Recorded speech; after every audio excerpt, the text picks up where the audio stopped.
एक बार सूरदास जी ने पाया कि आने वाले गांव में कुछ लोग चौसर जुआ खेल रहे हैं। उन्हें यह देखकर बहुत कष्ट हुआ कि श्रीनाथ जी की ध्वजा के नीचे रहते हुए भी ये लोग माया में लिप्त हैं। वे पासे फेंकते हुए कह रहे थे, ये 17, ये 12। सूरदास जी ने उन्हें प्रेम पूर्वक समझाया बुझाया और यह पद गाया, मंथन कर सोच विचार, भक्ति बिना दिन भगवान दुर्लभ, कहते हैं वेद शास्त्र बारंबार। साधु की संगति कर, छोड़ दे पासे का जुआ, जिह्वा से नाम जप और छोड़ दे माया की हवा। अब जो दांव लगा है वह है तेरा अंतिम अवसर। इससे पहले भी हार चुका है तू, अब न कर देरी, जा उस पार। 17, 18, 5 की पुकार छोड़, इन 5 इंद्रियों को जीत, दूर कर लोभ, मोह और विकार। 3 नेत्रों से देख, विवेक की ओर चौराहे पर खड़ा तू भ्रमित, अब मत भटको, कर विचार। काम क्रोध के जंजाल में भूल गया तू सच्चा मार्ग, माया रूपी ठगनी ने ठगा, अब न हो फिर से शिकार। सूरदास कहते हैं, श्रीहरि का पद भजन ही असली सौदा है, बाकी सब व्यर्थ है। इसे जान, इस भाव में अपना ताप उतार। महात्मा की वाणी में तप का जल होता है और हृदय में विराजमान होते हैं भगवान के चरण कमलों का मकरंद। उस मकरंद की जो सुगंध होती है वह साधारण नासिका से नहीं, कानों से सूंघी जाती है।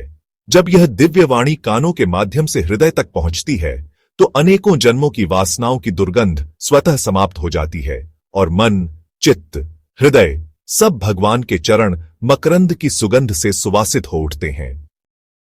सभी व्रजवासी जो जुए में लिप्त थे, उन्होंने तुरंत चौसर छोड़ दी और सूरदास जी के चरणों में गिर पड़े। सूरदास जी ने कहा, भैया हमारे पावन में प्रवेश करो। कहां मिलेगा ऐसा आचार्य चरण आश्रय, उनके चरणों का आश्रय ले लो। और फिर क्या, वे सब के सब आचार्य चरणों में आश्रित हो गए और प्रतिदिन प्रातःकाल मंगला दर्शन का नियम बना लिया। एक बार तानसेन ने अकबर के दरबार में एक पद गाया। वह पद सूरदास जी का था। जसुदा बार बार यों भांखे हैं, कोई ब्रज में ही तो हमारो, जो चलत ग्वाल बाल ही राखे। जब पद समाप्त हुआ, अकबर ने पूछा, यशोदा बार बार क्यों बोलती है, इस पद का अर्थ बताओ।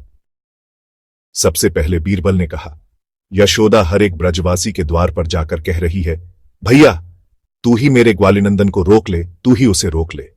वह पूरे गांव से विनती कर रही है। कवि फैजी ने कहा, यशोदा रो रो कर गुहार कर रही है, कोई तो हमारे ग्वाल को रोक ले, उसकी पुकार में पीड़ा है। एक ज्योतिषाचार्य ने कहा, यशोदा प्रतिदिन हर क्षण यही प्रार्थना करती रहती है, कोई ग्वाल को रोक ले, यह उसकी दिनचर्या बन गई है। फिर अब्दुल रहीम खान खाना रहीम बोले, यशोदा का रोम रोम यही पुकार रहा है, इसलिए बार बार का प्रयोग हुआ है। यह मात्र शब्द नहीं, हृदय की धड़कन है। अकबर ने यह सुनकर कहा, आपका अर्थ हमें सबसे अधिक प्रिय लगा, लेकिन यह कैसे प्रमाणित हो कि आपका अर्थ ही सूरदास जी के भावों के सबसे अधिक अनुकूल है और बाकी अर्थों में क्या कमी रह गई। रहीम जी ने कहा, जहां पनाह किसी के अर्थ में कोई कमी नहीं है, लेकिन बात यह है कि जिसका जैसा स्वभाव है वह वैसा ही अर्थ करता है। रहीम ने आगे कहा, तानसेन गायक हैं। गायक एक ही शब्द को भांति भांति से अलग अलग रागों में बार बार दोहराते हैं, इसलिए उन्होंने यह अर्थ किया कि यशोदा बार बार कहती है। बीरबल ब्राह्मण हैं, ब्राह्मण घर घर जाकर यजमानियों में घूमते हैं, इसलिए उन्होंने अर्थ किया कि यशोदा हर घर जाकर विनती कर रही है।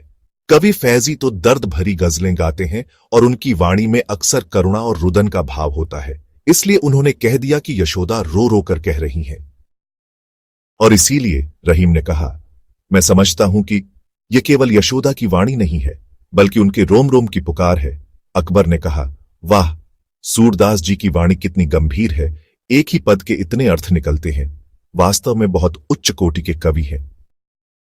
तानसेन ने विनम्रता से कहा, जहां पनाह, वे केवल कवि नहीं, महान संत हैं। वे श्री कृष्ण के नित्य सखा हैं और अत्यंत उच्च कोटि के गायक भी हैं। उन्हें सभी राग रागनियां सिद्ध हैं। अकबर ने चौंक कर पूछा, क्या वे तुमसे भी अच्छा गाते हैं? तानसेन ने सिर झुकाकर उत्तर दिया, जहां पनाह, इस गुलाम की गुस्ताखी माफ हो। मैं तो एक नाचीज हूं जो एक मुल्क के बादशाह को गाकर रिझाता हूं और वे अनंत कोटि ब्रह्मांडों के सम्राट श्रीनाथ जी को रिझाते हैं, फर्क तो रहेगा ही। अकबर यह सुनकर भाव विभोर हो गए और बोले, अच्छा, तो फिर सूरदास जी को हमारे दरबार में बुलाया जाए। तानसेन बोले, यह असंभव है। वे श्रीनाथ जी की सेवा छोड़कर नहीं आएंगे। जब संवत 1613 में बादशाह अकबर मथुरा आया तो उसने सूरदास जी को बुलवाया। पहले तो उसने एक दूत भेजकर निवेदन कराया, मैं स्वयं दर्शन के लिए पारासौली तक आ जाऊं। सूरदास जी ने मना कर दिया। उन्होंने कहा, बादशाह अपने लाव लश्कर के साथ आएगा तो ब्रजवासियों को कष्ट होगा। उसके सैनिक यहां वहां गंदगी करेंगे, भूमि को अपवित्र करेंगे। इसलिए वे स्वयं मथुरा आ गए। अकबर ने बड़े आदर के साथ प्रणाम कर कहा, कुछ सुनाइए। सूरदास जी ने तब एक पद सुनाया, मनरेकर माधव सो प्रीति, बाकी सब माया मोह की रीत। इस पद से अकबर अत्यंत प्रभावित हुआ। फिर उसने सूरदास जी की निष्ठा की परीक्षा लेने के उद्देश्य से कहा, सूरदास जी, आप तो ठाकुर जी का यश गाते ही हैं, कुछ मेरे लिए भी गा दीजिए। सूरदास जी ने शांत भाव से उत्तर दिया, भैया, तू क्यों इतने व्याकुल हो रहा है? इस संसार में सब नाम रूप विनाशी हैं, केवल ठाकुर जी का नाम रहेगा, ठाकुर जी का ही रूप रहेगा, ठाकुर जी का ही यश रहेगा, ठाकुर जी की ही लीला अमर रहेगी। तेरा यश गाकर भी मैं क्या करूंगा? मेरे गाने से ना तुझे कोई लाभ होगा। बादशाह ने सूरदास जी से कहा, बाबा, हमें तो बादशाहत भी ठाकुर जी की ही बख्शी हुई है। बड़े बड़े लोग हमारा यश गाकर पुरस्कार पाते हैं, आप भी कुछ कहिए, कुछ गाइए। सूरदास जी ने उसकी बातों को ध्यान से सुना और फिर शांत स्वर में तानपुरा उठाया, मन में रहो, नहीं ठौर भैया, तेरे घुसने की जगह मेरे मन में है ही नहीं। इस मन में तो केवल नंदनंदन समाये हैं, अब किसी और को कहां से लाऊं? जागते, उठते, चलते फिरते हर पल उसी मधुर मूर्ति का ही चिंतन रहता है। एक क्षण के लिए भी वह रूप मन से हटता नहीं, फिर मैं किसी और का यश कैसे गाऊं? अकबर यह सुनकर स्तब्ध रह गया। उसने विनम्र होकर प्रणाम किया और कहा, बाबा, अपराध क्षमा करें, आप सच्चे संत हैं, आपके हृदय में केवल ठाकुर जी ही विराजमान हैं।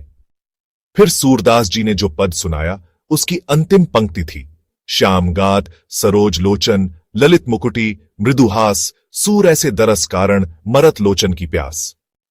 अर्थात श्याम वर्ण का सुंदर शरीर, कमल जैसे नेत्र, ललित मुकुट, मधुर मुस्कान, ऐसे श्री कृष्ण के दर्शन के लिए मेरी आंखें तड़प तड़प कर मर रही हैं। अकबर ने फिर पूछा, किंतु बाबा, आप तो जन्मांध हैं, फिर आपकी आंखों में दर्शन की प्यास कैसे है? सूरदास जी मुस्कुराए और बोले, भैया बादशाह, आंखों वाले तो इस जग में बहुत हैं, पर दर्शन की प्यास किन आंखों में है? देखना अलग बात है और तड़पना वह तो अंतर की बात है। तभी तानसेन ने हस्तक्षेप किया और कहा, जहां पनाह, आपको यह शंका नहीं करनी चाहिए कि इन्हें दर्शन नहीं होता।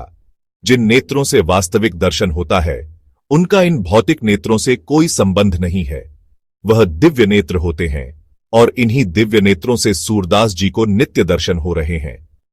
अकबर ने फिर पूछा, यदि दर्शन हो रहा है तो फिर सूरदास जी मरत लोचन की प्यास क्यों कहते हैं? तानसेन मुस्कुराए और बोले, जहां पनाह, इस प्रश्न का उत्तर तो केवल सूरदास जी ही दे सकते हैं। सूरदास जी ने कहा, भैया, यह तो पैदाइशी प्यास है, इसे वही जान सकता है जिसे उसका अनुभव हुआ हो।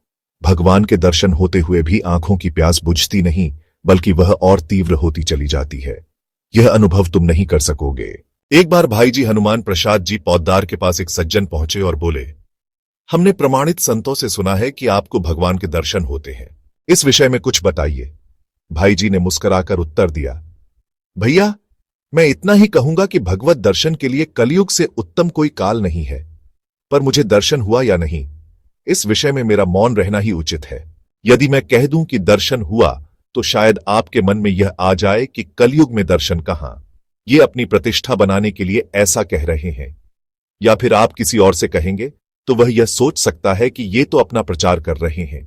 और यदि मैं कहूं कि दर्शन नहीं हुआ तो आप सोचेंगे, इतने संतों ने तो कहा है कि इन्हें दर्शन हुआ है, तो झूठ थोड़े ही कहेंगे। दर्शन तो हुआ ही होगा, बस विनम्रता के कारण ऐसा कह रहे हैं, इसलिए तुम्हारे ऐसे प्रश्न के लिए मौन ही उचित है। लेकिन इतना अवश्य कहूंगा, ईमानदारी से भजन में लग जाओ, जिस दिन सच्ची व्याकुलता जाग जाएगी उसी पल दर्शन हो जाएंगे।